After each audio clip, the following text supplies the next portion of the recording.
예, 어, 중년여행 34번째 강의 시작합니다. 지켜보기란 주제죠. 인간의 모든 불행과 고통은, 그리고 심지어 우리 건강까지도 내 안의 마음과 몸이 분리되었다는 생각에서부터 시작됩니다. 즉, 내적인 균형이 깨어진 것이죠. 우리식으로 말하면 가짜 자기가 나를 집어삼켰기 때문입니다. 이 때문에 부활하신 예수님께서 제 아들에게 우주 만물에 합일된 공기, 하나인 숨, 이 숨을 우리들에게 불어넣어 주신 것입니다.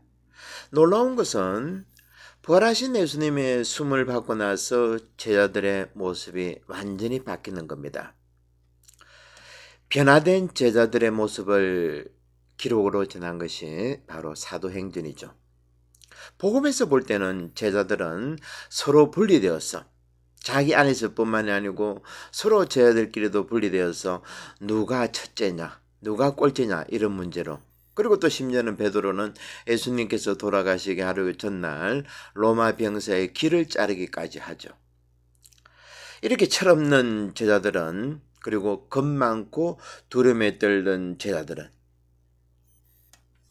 예수님의 숨을 받고 완전히 변하는 겁니다. 제가 지난번에 로마 황제 마르쿠스 아울렐리우스 소개해 드렸죠. 이런 말을 했습니다. 명상록에서 이 세계는 전체적으로 하나로 조화를 이루고 있다. 수많은 개체들이 모여 하나의 완성체를 이루듯이 수많은 원인들이 결합되어 하나의 우주적인 원인이 된다. 이것이 바로 운명이다. 당신에게 무슨 일이 벌어지고 있는가? 당신에게 일어나는 모든 일은 이미 우주에서 생성하여 세상이 시작된 순간부터 당신에게 할당되어진 운명이고, 당신 앞에 펼쳐진 상황은 살아 움직이는 다른 모든 것처럼 운명의 직조물에 짜는 한 오라기에 불과한 것이다. 참으로 대단한 이야기들이죠. 우리는 우주 만물의 큰 배틀에 짜여진 직조물의 실 하나의 오라기에 불과하다는 것입니다. 따로 우리가 떨어져 존재하는 것이 아니고 우주 만물과 하나로서 함께 존재한다는 것이죠. 아울렐리우스의 이 말은 예수님의 가르침과 그렇게 다르지가 않습니다. 그 당시면 아마 예수님에 관한 어떤 소식들이, 그리고 말씀들이 로마 황실에까지 전해졌을 겁니다. 왜냐하면 깨어있는 사람들끼리는 종파와 시대를 막론하고 타 종교나 타 종교의 서성의 가르침에 관심이 많았습니다. 그 당시에는 우리들처럼 비행기도 기차도 차도 없었지만, 비록 속도는 늦었지만 그들에게는 서로 소통할 수 있는 많은 기회와 시간이 있었다는 겁니다. 세계를 점령한 그리스의 알렉산더 대왕도 인도를 점령하러 갔을 때 철학자들과 종교인과 폭력가들을 데리고 갔다고 합니다. 이런 것을 보면 현대를 살아가는 우리들보다 옛날 사람들이 더 적극적이고 합리적이었다 봅니다. 적국과 전쟁을 하더라도 배울 것은 배우려고 노력했다는 거죠. 하지만 지금 이 시대는 어떠합니까? 잔인하고 몰상식하죠. 미국이나 서방이 우크라이나 전쟁을 막으려면 충분히 막을 수 있을 거라 봅니다. 사람들이 죽어가는데도 자국의 이익 때문에 전쟁을 막는 데 주저하고 있어서는 안 된다는 거죠. 더 이상 전쟁에 피해자가 없도록 우리들도 이 부분에 대해서 기도해야 하고 제대로 지켜보아야 할 것입니다. 지켜보기가 얼마나 큰 힘을 가져오는가에 대해서는 계속 이제 지켜보기에 대해서 공부하면서 알아보겠습니다. 요한 21장을 보면 예수님께서 숨만 불어 넣어주신 것이 아니었습니다. 성령을 받으라. 그리고 누구의 죄든지 너희가 용서해주면 그들의 죄는 용서받을 것이고, 너희들이 용서하지 않으면 용서받지 못한 채 남아 있을 것이다. 사실 우리가 살아가는데 용서의 문제는 아주 중요한 문제입니다. 우주 만물과 합일되려면, 하나가 되려면 반드시 이 용서의 문제도 거쳐 지나가야 될 것이죠. 이제 우리는 지켜보기를 통해 용서의 문제를 조금 깊이 한번 들여다봅시다. 중년 여행은 내 안으로 들어가는 여행이라고 말씀드렸습니다. 그래서 이 여행은 잊혀진 어릴 때의 상처받은 기억을 통과해 익숙하지 않은 감정 영역으로 나를 데려가는 여행이죠. 제가 이제껏 했던 중년 여행의 강의를 이제부터 하나하나 정리하고 통합하는 강의가 될 겁니다. 어릴 때 상처를 치유하고 내가 살아오면서 용서를 했던 모든 것들을 통합해야 한다는 겁니다. 우리가 가짜 자기를 찾기 위해서 가장 먼저 해야 할 일이 바로 어릴 때 상처를 치유하는 것이라 지금 말씀드리는데, 그러기 위해서는 전반부 인생에서 후반부 인생으로 옮겨가야 합니다. 제가 언젠가 중년여행 시작하면서 말씀드렸죠. 흰머리 청년이라고. 아무리 건강하다 하더라도 축구장에서 공을 차고 산으로, 그 높은 산으로 그렇게 청년들처럼 그 젊음을 가시하는 것은 그렇게 보기 좋은 모습은 아니라는 겁니다. 반드시 전반부 인생에서 후반부 인생으로 삶의 질이 달라져야 된다는 거죠. 우리는 안전하게 보이는 집에서, 고향에서, 가정에서, 심지어는 교회에서 나와야 됩니다. 이러한 것들은 우리의 전반부 삶을 위한 공간에 지나지 않다는 겁니다. 제가 언젠가 어느 본당에 있을 때 레주를 하는데 30년을 했다던가? 하여튼 제가 기억이 잘 안 나죠. 하여튼 30년을 한 주간도 안 빠지고 했답니다. 그래서 그네들끼리 표창장을 주고받고 감격에 찬 모습을 봤는데 저는 속으로 과연 저것이 중요할까? 레저를 3,000회를 하면 뭐합니까? 3만 회를 하면 뭐합니까? 중요한 것은 교회 내에서도 전반부 인생에서 후반부로 옮겨갈 줄 알아야 된다는 것입니다. 그래서 힌두교에서는 이렇게 말하죠. 태어나서 25까지는 학습기라 그러고 25세에서 50대까지를 가죽이라 그럽니다. 이때를 인생 전반부라 그러죠. 그리고 후반부는 어떻게 되어야 되는가 하니까 50까지는 자기 가정을 이루고 아이들을 성장시켜 놓고는 떠나야 된다는 겁니다. 50부터 75세를 임석이라 그럽니다. 우리로 말하면 중년여행인데 숲에 들어가서 자기를 명상하고 자기가 누구인지를 알아내는 공부를 한다는 겁니다. 그리고 75세부터는 손가락에 금가락지 끼고 목에는 금목걸이 하나 들고 죽을 장소를 찾아서 유행기 떠돌아다니라는 겁니다. 그러다가 산에서 죽으면 누군가 발견해가지고 손에 낀 반지 그리고 목걸이는 장작갑으로 자기를 태울 장작갑으로 사용해야 한다. 이런 이야기가 있죠. 우리가 지금 하고 있는 중년여행하고 다를 바가 아니라 봅니다. 어릴 때 상처받은 내 안의 어린아이와 만나서 그리고 내 안에 계신 성령과 함께 용서와 치유를 하는 것이 진짜 자기를 찾는 첫 걸음이라고 제가 지금 말씀드리고 있습니다. 그런데 이런 작업이 생략된다면 어릴 때 상처받은 아이를 끄집어내서 화해시키고 치유시키지 못한다 그러면 건너뛴다면 우리들은 삶을 마칠 때까지 끝도 없는 불안과 이유 없이 몰려오는 두려움으로 살아갈 수밖에 없다는 겁니다. 참으로 중요한 부분이죠.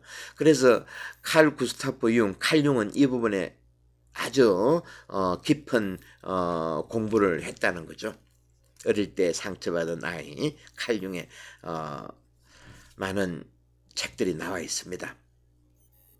사실 저도 이 문제를 오랫동안 저는 공부를 했습니다. 제 어릴 때 상처를 지켜보았다는 겁니다. 특히 이런 기회가 주어진 것은 제가 50쯤 돼가지고 휴양 생활을 한 5년 7년 했나 하여튼 시골에서 유배생활 비슷한 생활을 했다고 말씀드렸죠. 그런데 다행히 그 장소가 제가 어릴 때 살았던 그 지역이었습니다. 해운대에서 조금 더 가면 송정이라는 데가 있는데 바닷가죠. 거기서 저는 어릴 때 상처를 하나하나 드러내었다고 전에 말씀드린 기억이 있습니다. 저희 아버님은 특히 아버님하고 저하고 관계인데 아버님은 20살도 되지 않은 나이에 뭐 좀 따기도 그렇고 가정에서 아직 부모의 사랑을 받아야 될 그런 나이에 남한으로 6.25 전쟁 때문에 피난하셨습니다. 그러다 보니까 형제들하고도 헤어졌고 그 마음 안에 많은 상처들이 어디 갔겠습니까? 장남인 저에게로 왔고 그리고 저 안에 그 상처는 분노로 자라나서 오랫동안 제 안에서 있었다는 겁니다. 그러니까 제가 왜 안에 불안하고 술 한 잔 먹으면 이유할 수 없는 불안감이 몰려고 하는 것들. 나중에 진짜 공부를 진짜 자기에 대한 공부를 하면서 저도 지켜보았고 알기 시작했다는 겁니다. 전쟁의 업은 3대까지 이어진다고 합니다. 카르마가. 그래서 정말 전쟁은 더 이상 지구에 있어서는 안 되는 것이죠. 인간의 무지하고 잔인함이 이 전쟁들에서 그대로 드러난다는 겁니다. 그러니까 지금 한국 사회가 이렇게 혼탁한 이유는 아직까지 우리들 전쟁의 피해자라는 거죠. 저부터 포함해가지고 나이 60 지나가면서 저부터 올해 한갑이지만은 60이 지났지만 아직까지 저는 그 안에 있는 아버지로부터 아버님 물론 아버님은 돌아가셨죠. 그 후유증이 저 안에까지. 저는 자식이 없어서 다행이지만은 제가 자녀가 있었다 그러면 저 다음 때까지 물려준다는 겁니다. 이래서 한국 사회가 시끄럽다는 거죠.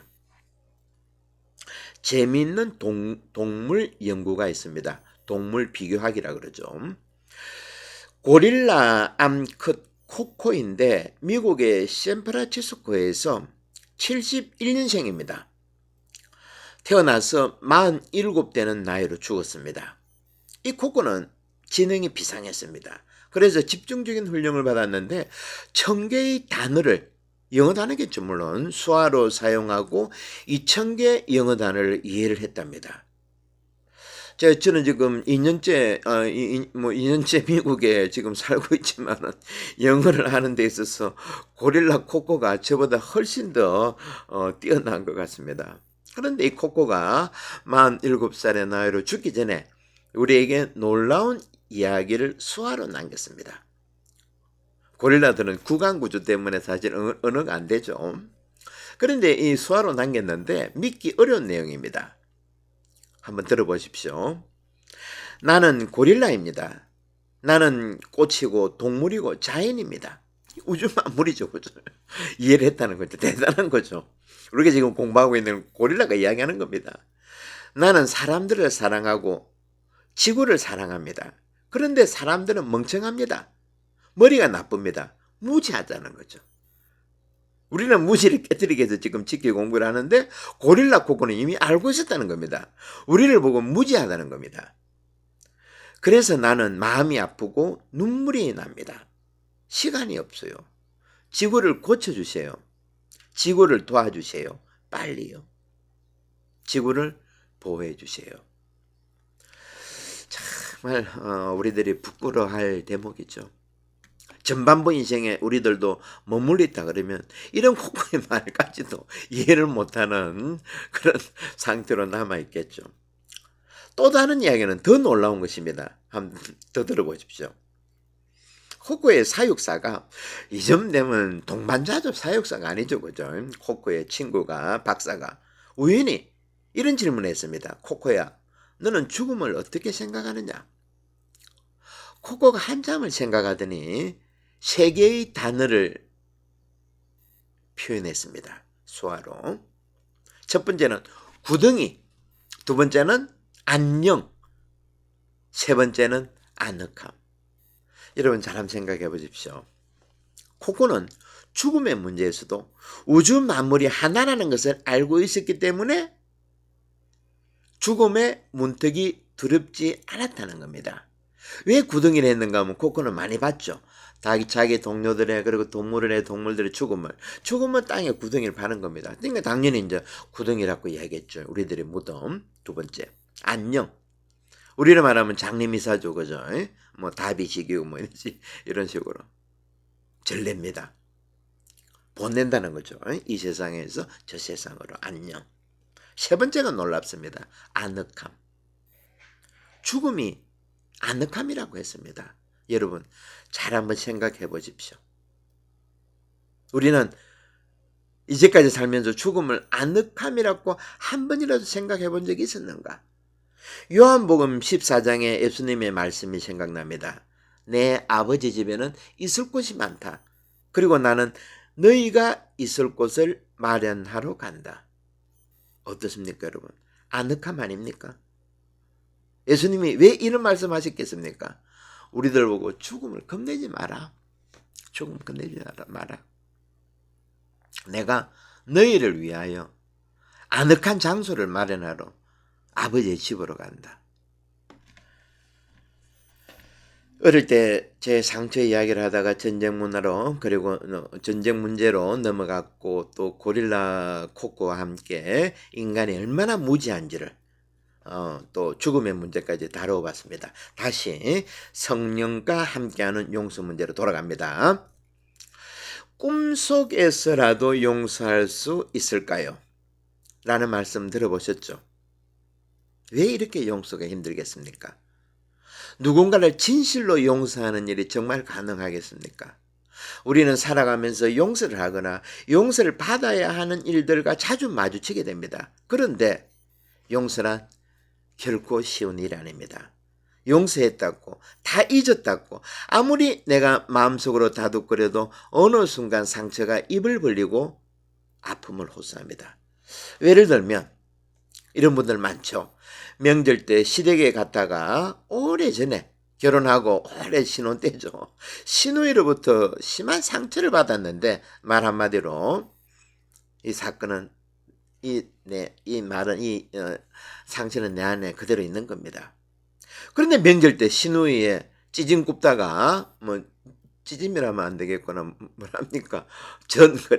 전을 굽다가 시누이가 한마디 툭 하는데 이것이 몇십 년 전의 상처가 쑥 하고 올라오는 겁니다. 이럴 때면 나는 꼼짝없이 무기력해지고 절망하고 심하면 가슴 깊이 묻어두었던 원한의 감정이 되살아나면서 분노로 어찌하지 못합니다. 이렇게 고통이 생생하게 되살아나면 나는 이것만은 절대 용서할 수 없다 하면서 이것이 나의 상처에 대한 유일한 해결책인 듯 말하면서 자기 안으로 들어가서 문을 닫아버립니다. 이처럼 누군가를 용서한다는 것은 불가능한 일처럼 여겨집니다. 그래서 예수님은 70번씩 7번이라도 용서해라. 하지만 예수님의 이 말씀은 무한대로 용서해야 한다는 의미로 들리면서 우리의 귓전에만 맴돌 뿐이죠. 왜 용서가 이토록 어려울까?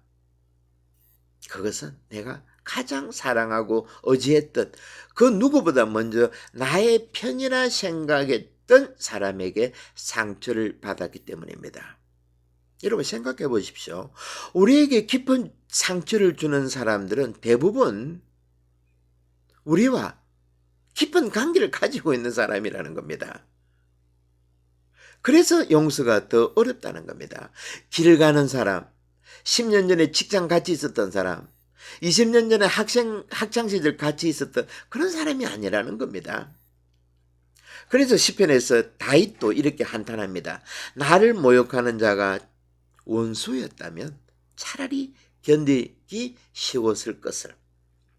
나를 업신여기는 자가 적이었다면 그를 비껴가기나 했을 것을. 그러나 그것은 내 동료, 내 친구, 서로 가까이 지냈던 벗이었다. 성전에서 정답게 어울리던 너가 아니냐, 홀인 이들 사라져버려라. 죽음이 그들 위에 무너져 내려라. 산채로 지하로 내려가 버려라. 저녁에 아침에 한낮에 내가 신음하며 호사오니 이 울부짖음을 들어주소서. 얼마나 솔직한 기도입니까, 여러분. 다윗 왕의 기도고 시편 노래 가사입니다. 내 대부가, 내 대자가, 내 부모가, 내 자식이, 내 친구가 원수라는 겁니다. 원수는 이처럼 다 함께 성당에서 미사 지내고 한 뱃속에 나온 형제 자매들이 내 원수라는 거죠. 심지어는 이미 이 세상을 떠난 내 아버지 어머니가 내 원수라는 겁니다. 이 때문에 용서는 어렵고 또 함부로 할 수 있는 것이 아니라는 겁니다. 우리가 용서 못하고 가슴에 묻어둘 때 정운한 이름으로 괴물이 자라죠. 이 정운은 마치 휘어진 칼 같아서 우리가 가해자가 될수록 피해자가 된다는 겁니다. 여러분 생각해 보십시오. 활처럼 이렇게 휘은 칼을 휘둘러 보십시오. 칼끝이 어디로 갑니까? 내 가슴으로 향하죠. 우리가 용서 못하고 정오할수록 상처를 입는 것은 실상 우리 자신이라는 겁니다. 그러면 언제 어떻게 우리가 용서할 수 있겠습니까? 상대가 나에게 용서를 빌면 가능하겠습니까? 내가 가해자보다 더 강해졌거나 내가 받은 상처를 지울 만큼 큰 보상이 주어진다면 용서가 가능하겠습니까? 또 용서한다면 나의 모든 상처는 일시에 다 지워지겠습니까? 흔히 용서하면 다 있는 거라 생각하지만 아닙니다. 용서란 반드시 기억하지 않는 것, 온전히 잊어버린다는 의미만이 아니라는 겁니다. 용서란 고통스러운 기억들이 남긴 심리적인 또는 육체적인 흉터를 평생 안고 살더라도 그 상처가 더 이상 내 삶에, 지금 이 삶에 부정적인 영향을 주지 못하게 하는 것입니다. 이 때문에 우리는 어릴 때 상처를 치유해야 한다는 겁니다. 우리가 그런 말 하지 않습니까? 3살 때 버릇 8까지 간다고. 또 이 말이 또 여기에 해당되는 말이죠. 3살 때 받은 상처가 60, 제 나이 60이면 지금까지 안에서 꿈틀거립니다. 80까지 간다는 겁니다. 1970년도에 한국의 맹호부대에 의해서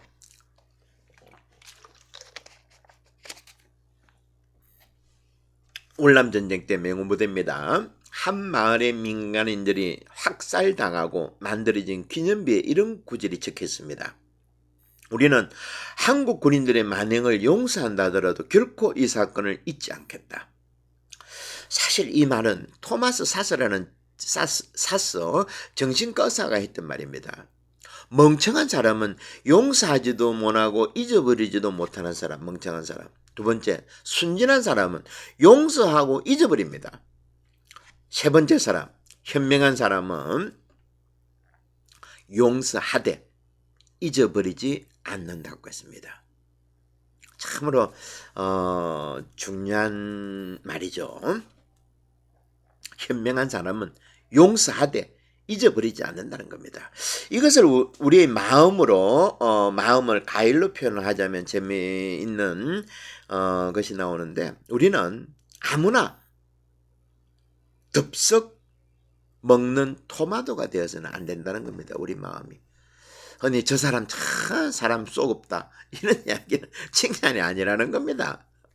그러니까 토마토 제작을 아무나 하고 씹어버리는 거죠. 덥석 물어버리고 이리 돼서는 안 된다는 겁니다. 우리는 최소한 복숭아가 되어야 되죠. 복숭아는 어떻습니까? 아무나 와가지고 덥석 입질 못하죠. 그죠? 덥석 못 먹습니다. 이렇게 우리들도 울타리를 쌓아야 된다는 겁니다. 사람 좋다는 것이 조심해야 되는 거죠. 오래전에 상영된 밀양이라는 영화 여러분 기억나시죠? 밀양 어떻습니까? 용서를 했다가 더 큰 상처를 받죠. 자기 아들을 죽인 살인자를 용서하러 그 형무소에 갔다가 얼마나 영화배우 전도연 연기가 기가 막히겠습니까? 이렇다는 겁니다. 용서는 함부로 하는 것이 아닙니다. 그래서 토마스 사스도 정신의사도 정신과 의사도 이렇게 말했고, 이 때문에 또 예수님께서도 우리 안에 성령을 부어주시면서 이렇게 말씀하셨죠. 누구의 죄든지 너희가 용서해주면 그들의 죄는 용서받을 것이고 용서해주지 않으면 용서받지 못한 채 남아있을 것이다. 즉 성령의 힘으로 성령과 함께 용서해야 한다는 겁니다. 그래야지 그 뿌리 끝까지 내려간다는 거죠. 성경학자들에 따르면 예수님의 가르침 가운데 3분의 2가 용서와 직접 간접으로 연관되어 있다는 겁니다. 만일 우리에게 하느님께서 심어 놓으신 용서하는 장치, 이 시스템이 없었다면 우리 역사는 편가르기, 뿌리 깊은 정오, 과거 상처에 대한 기억 따위로 아파하고 서로 간에 피 흘리는 폭력으로 난장판이 되었을 겁니다. 멀리 볼 것 없죠. 요즘에 한국의 선거판을 보십시오. 용서가 안 됐기 때문에 서로 간에 이런 피 흘리는 난투극이 벌어지는 거죠. 누군가 말했습니다. 용서는 우리의 과거가 달랐기를 또는 좀 더 상처 안 받고 좋은 환경에서 있었기를 바라는 바로 그 마음을 바꾸는 것이다. 참으로 멋진 말이죠. 과거는 안 바뀝니다. 그리고 과거로 돌아가서도 안 된다는 거죠. 영국의 영성가 보이치 줄리안이 계시를 받고 이런 말을 했습니다. 죄는 있을만해서 있다. 우리 힘으로 파악하고 극복될 차원이 아니라는 겁니다. 우리는 죄를 하느님의 자비나 은총보다 더 크게 생각하는 경향이 있죠. 하지만 하느님의 자비는 폭포수의 물처럼 크다는 것을 기억해야 됩니다. 폭포수의 물은 어떻습니까? 어마어마하게 떨어져 죽어져요. 그 용서의 힘이라는 거죠. 이렇게 성령과 함께 우리 안에 있는 이 죄들, 과거에 상처받은 것들, 이런 부분들을 해결해야 된다는 것입니다. 어느 남자가 살아생전 하느님 나라를 위해 많은 것을 다 희생하고 자기가 보기에도 열심히 살다가 드디어 하느님 나라에 들어가는 천국 문 앞에 섰습니다. 천국의 문턱 앞에 선 거죠. 죽고 천국의 문지긴 베드로 사도가 앞에서 기다리고 있습니다. 한 명 한 명 들여보내는데 이 사람이 뒤에서 가만히 보니까 같은 동네에 살다 죽은 정육점 최씨, 그리고 슈퍼마켓 하던 이씨, 그리고 마을 입구에 살던 강씨 모두가 천국 문 앞에 줄져 섰고 베드로 사도는 그런 사람들을 다 들여보내는 겁니다. 이 남자는 저 인간들이 어떻게 살았는지 잘 압니다. 분명 세례도 안 받았고 교회도 안 나왔고 세상에 살면서 나쁜 짓만 했는데 어떻게 저런 인간들이 천국에 쉽게 들어갈 수 있는가? 분노가 차올란 거죠. 생각할수록 자기는 열심히 살았는데 저 사람들하고 나는 뭐냐? 저 사람들이 들어가면 나는 어떻게 되느냐? 이런 분노입니다. 드디어 어깨에 잔뜩 힘이 들어간 그는 천국 문지긴 베드로 사도 앞에서 고함을 치고 따집니다. 어떻게 이럴 수가 있느냐? 그 순간 고함치는 그 사람 앞에서 천국 문이 서르르 잠기더랍니다. 예수님께서 마태오 7장에서 이렇게 말씀하셨죠. 남을 판단하지 마라. 너희도 판단받지 않을 것이다. 남을 판단하는 대로 너희도 하느님의 심판을 받을 것이다.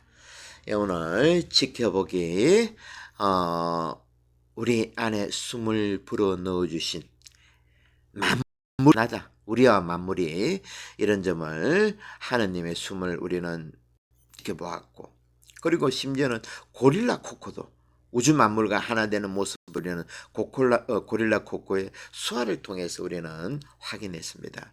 그리고 또 용수 문제, 특히 우리 어릴 때 상처 이런 부분들 우리가 치유하지 않고서는 어릴 때로 돌아가지 않고서는 우리가 첫걸음을 뗄 수 없다는 것. 이렇게 몇 가지 알아봤습니다. 예, 또 다음 시간 오늘 조금 길어졌다 그죠?